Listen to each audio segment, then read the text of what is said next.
Hey, what up? This is David from Aspie Attitude. I am autistic and I have a speech impediment. And it's still exactly 6 months on and I finally made it to 110 subscribers as I filmed this video on the 26th of November 2018. However it is though, if you're enjoying my videos, please subscribe to my channel and hit the notification bell so you can keep up to date with Aspie Attitude. For episode 30, I would like to create another autistic life hack video which is on the subject called depression. In this video, I'd like to see how I could shed light on the subject.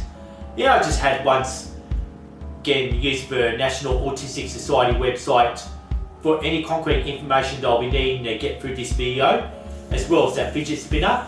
And I've also read through this book called Understanding Asperger's Syndromes by Brandon Boyd, which has given me more concrete information to understand the subject on what I'm talking about. Just while I discuss depression, I wish to seek out the positivity for this episode, since I had come across a lot of Facebook feeds and YouTube comments about people just feeling very depressed. So what exactly is depression?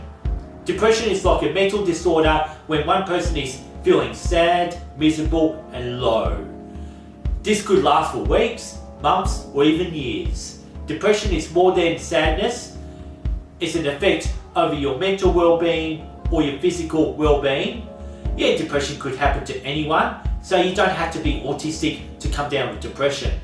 From what I've read on the National Autistic Society website is that depression is more common for people who are on the autism spectrum. People with depression would have difficulties in sharing thoughts, since these sad thoughts could be controlling them. Just their feelings may seem rather negative. Just how it would affect people on the autism spectrum. They would just lack the social cues they need. Preventing them to have the emotional support from their friends. Anybody who's depressed could become introverted, isolated, or withdrawn. Since everyone is different, depression would vary, especially neurotypicals could also still become depressed, and depression may get worse or may get better. I've always believed that the highest level of depression will be suicide. It's caused by a person who loses their will to live. However, though, just to get back on the subject, it's not unusual for people who are diagnosed with autism to be prone to depression. I've experienced it all before, and I've been there and been through it all before. So to overlook the positive ways to beat depression is, think of it like this. It's just like Christmas or any annual holidays. It'll just come and go, except it's just rather random and unexpected, and also it's very unpredictable. Depression is a normal part of life. It's caused by losses, whether it's money, possessions, your property or your job, and even from a death in the family or even the death of a friend. And it can also be caused by falling out with your best friends, your boyfriend or your girlfriend. And this is also being caused by unpleasant change. Just once you're feeling depressed, always find emotional support from family and friends. If they're not available, always make sure you see a doctor and then you see a psychologist for furthermore emotional support and advice. Just coming to the other side of depression.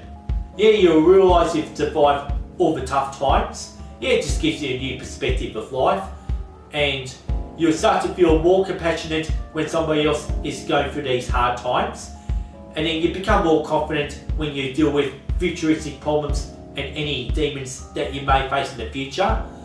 I've been through it all before. Those are some of the life hacks I could offer once it comes down to depression. I just never took any of those poison pills, which I'm talking about antidepressants or anti-Ds. Just because I've never had any need for them. And just how it is though, I'd like to say peace and have a nice day.